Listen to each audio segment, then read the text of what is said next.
भारतीय बैंकिंग प्रणाली में होने वाले ये बदलाव डिजिटल सुरक्षा, मिनिमम बैलेंस और लोन रीपेमेंट जैसी श्रेणियों में किए गए हैं। नए साल की शुरुआत के साथ ही बैंकों को इन नियमों को सख्ती से लागू करने के निर्देश दिए गए हैं। आइए इस वीडियो में जानते हैं कि वो कौन से नियम हैं जो 1 जनवरी 2026 से लागू होने वाले हैं। सबसे पहला नियम है टू फैक्टर ऑथेंटिकेशन। 1 जनवरी 2026 से डिजिटल पेमेंट के लिए टू फैक्टर ऑथेंटिकेशन के नियमों में बड़ा बदलाव आ रहा है।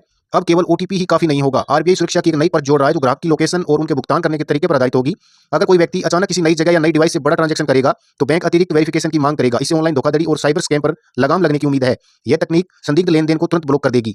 नंबर 2 पर फ्लोटिंग रेट लोन पर कोई प्री पेमेंट चार्ज नहीं। अगर आपने होम लोन या कार लोन लिया है तो आपके लिए अच्छी खबर है। नए नियमों के अनुसार फ्लोटिंग रेट लोन पर कोई प्री पेमेंट या फोर्स क्लोजर चार्ज नहीं लगेगा। यह नियम उन लोन पर लागू होगा जो 1 जनवरी 2026 के बाद स्वीकृत किए जाएंगे।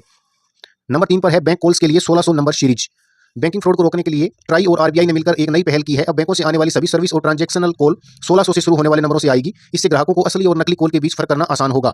अक्सर स्कैमर्स बैंक कर्मचारी बनकर लोगों को कॉल करते हैं, लेकिन अब अगर कॉल 1600 सीरीज से नहीं है तो समझ लीजिए कि वह फर्जी हो सकती है। नंबर 4 पर रहेगा बीएसबीडी खातों के लिए बढ़ी हुई मुफ्त सुविधाएं।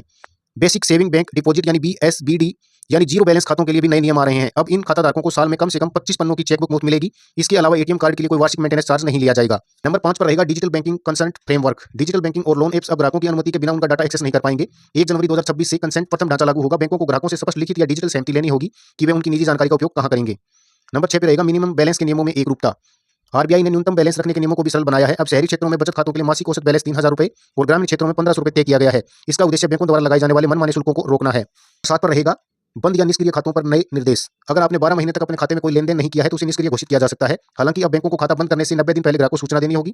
इससे उन लोगों को राहत मिलेगी जिनके पुराने खाते बिना जानकारी के बंद हो जाते थे। इसके अलावा बैंकों को निष्क्रिय खातों में पड़े पैसे पर भी ब्याज देना जारी रखना होगा। खाते को दोबारा चालू कराने की प्रक्रिया को भी पूरी तरह से डिजिटल और आसान बनाने के निर्देश दिए गए हैं। दोस्तों, जानकारी कैसी लगी? अच्छी लगी तो वीडियो को लाइक और शेयर करें।